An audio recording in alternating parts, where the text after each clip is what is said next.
प्रिय भाई और बहनों, आज का शुभ संदेश के लिए आप सभी को हम स्वागत करते हैं। मरुभूमि के अंधकार से ना डरूंगा मैं कभी भी।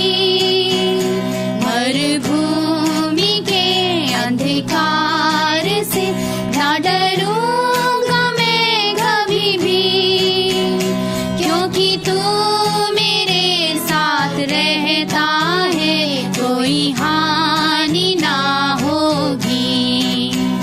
क्योंकि तू मेरे साथ रहता है, कोई हानि ना होगी। स्वर्गीय देश में तुझे देखने, स्वर्ग सिय्योन जाने को। स्वर्गीय देश में तुझे देखने, स्वर्ग सिय्योन जाने को। मेरे परमेश्वर मेरे साथ रहना, मेरे मन की आशा है। आज का संदेश परमेश्वर के दास नेल्सन थॉमस मुंबई से बांटा जाएगा। प्रार्थना के साथ सुनिए। प्रभु परमेश्वर के नाम की स्तुति हो। आज भी शुभ संदेश सुनने वाले सारे प्रिय लोगों को प्रभु यीशु मसीह के श्रेष्ठ नाम में स्वागत करता हूं। प्यारों, पिछले 3 हफ्तों से हम लोग यूहन्ना का सुसमाचार पहला अध्याय 35वां पद से लेकर यीशु के पीछे हो लेने वालों के जीवन के संबंध में कई बातें देखा। पिछले हफ्ते हम वचन 41 से देखा, 41 से देखा कि किस प्रकार यीशु के पीछे जाने वाले यीशु मसीह के बारे में अपने प्रिय लोगों के सामने कहना है। जब अंद्रयास ने शिमोन को यीशु मसीह के बारे में कहा और उसको यीशु के पास लेके आया। 42 पद में इस प्रकार पढ़ते हैं, यीशु मसीह शिमोन की ओर दृष्टि करके कहा, तू यूहन्ना का पुत्र शिमोन है, तू कैफा अर्थात पतरस कहलाएगा। प्यारो, यहाँ एक महत्वपूर्ण सच्चाई हमारे सामने आते हैं। एक चिन्ह के रूप में हमें समझने के लिए हम पढ़ते हैं या देखते हैं, यीशु मसीह के पीछे आने वालों का जीवन में संपूर्ण परिवर्तन यीशु मसीह देते हैं। उनका नाम बदल डाला। उनका नाम कहा कि तुम्हारा शिमोन नहीं, पतरस बन जाएगा। यह केवल शुरुआत है। यहां से लेकर हम देख सकते हैं किस प्रकार यीशु मसीह के पीछे जाने के द्वारा शिमोन का नाम बदल जाते हैं। वो पतरस या पत्थर नाम में अर्थ बदल जाते हैं। उनके अंदर बदलावट और परिवर्तन का शुरुआत होता है और आने वाले दिनों में आप उसके जीवन में परिवर्तन को देखेंगे। पवित्र शास्त्र बाइबल हमें सिखाते हैं, जो कोई आज यीशु मसीह में है, पुरानी बातें बीत गई, देखो सब कुछ नया बन गया। ये एक महत्वपूर्ण सबक हमारे मन में रखना अवश्य है। यीशु के पीछे हो लेने वाले जीवन में रूपांतर होते जाते हैं। नया जीवन, नया नाम, नया स्वभाव उनका बनते जाते हैं या उनका बन जाते हैं। जब हम 47 वचन में नीचे 47 वचन में जाते हैं तो हम देख सकते हैं कि किस प्रकार फिलिप्पुस ने नथनएल को यीशु मसीह के पास लेके आते हैं।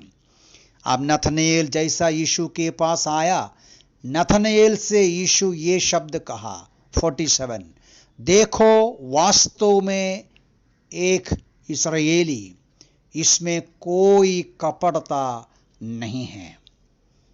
नथनएल आश्चर्यचकित हो गया। नथनएल ने पूछा, तू मुझे कैसे जानते हो?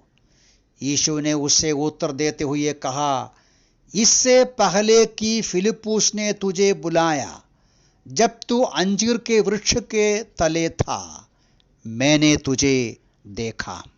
प्यारों, एक और महत्वपूर्ण सबक हमें यहां मिलते हैं। आप और मैं जो प्रभु यीशु मसीह के पास आए हैं या आते हैं, हमारे मन में रखना है प्रभु यीशु मसीह हमें जानते हैं। कब से जानते हैं? हम उसके पास पहुंचने के पहले जानते हैं। यीशु बोला, नथनएल मैंने तुमको देखा। कब देखा? फिलिप्पुस तुमको बुलाने के पहले।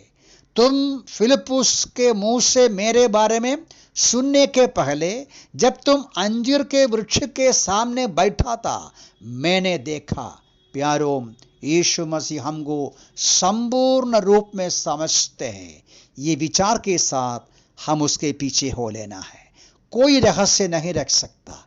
हमारी परेशानी जानते हैं, आवश्यकताएं जानते हैं, पराजय जानते हैं, कमजोरियां जानते हैं। सब कुछ जानने वाला यीशु मसीह के पास हम आए हैं। एक और सबक हम यहां से मिल सकते हैं। नथनएल आश्चर्यचकित होते हैं, बोलते हैं वहां 49 में, रबी तू परमेश्वर का पुत्र है, तो इस्राएल का राजा है। नथनएल ने वास्तव में फिलिप्पुस के सामने शक की बात किया था। क्या नासरत से कोई भलाई आएगा? नासरत का यीशु मसीहा हो सकते हैं? अब यीशु मसीह के पास आया, उनका विचार बदल गया, उनका दिमाग में सही ज्ञान पहुंच गया। बोला, आप तो रबी, आप तो गुरु, आप तो भविष्यवक्ता, उससे बढ़कर आप परमेश्वर का पुत्र, राजाओं का राजा है। उसके संबंध में यीशु मसीह का प्रतिक्रिया क्या है? यीशु मसीह नथनएल से कहते हैं 50वां पद में, यीशु ने उसे उत्तर देते हुए कहा, मैंने तुझसे कहा कि मैंने तुझे अंजीर के वृक्ष तले देखा। क्या तो इसलिए विश्वास करता है? तो इनसे बड़े बड़े काम देखेगा। नथनएल तो इससे बड़े बड़े काम देखेगा। प्यारो, यीशु मसीह के पीछे आने वालों से यीशु को कहना यह है, मैं तुमको जानता हूं, मैं तुम्हारे मन को जानता हूं, तुम्हारी आवश्यकताओं को, हृदय को जानता हूं, मैं तुम्हें पहले से जानता हूं, बड़े बड़े काम तू देखेगा।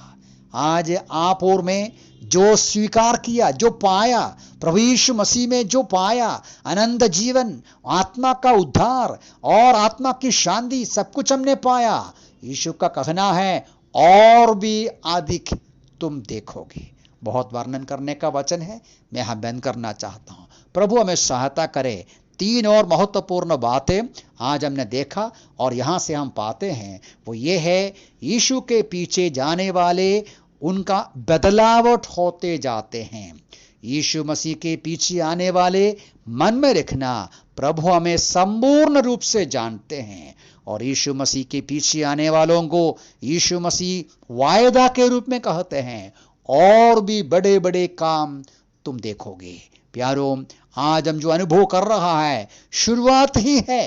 प्रभु यीशु मसीह से और भी बड़े बड़े कार्य आप अनुभव करेंगे। वो महान प्रभु का हम धन्यवाद करेंगे। वो गुरु है, वो और मसीहा है, परमेश्वर का पुत्र है, राजा है, कबूल करके उसके सामने हम दंडवत करें, उसकी स्तुति करें, प्रशंसा करें। प्रभु के नाम की महिमा हो।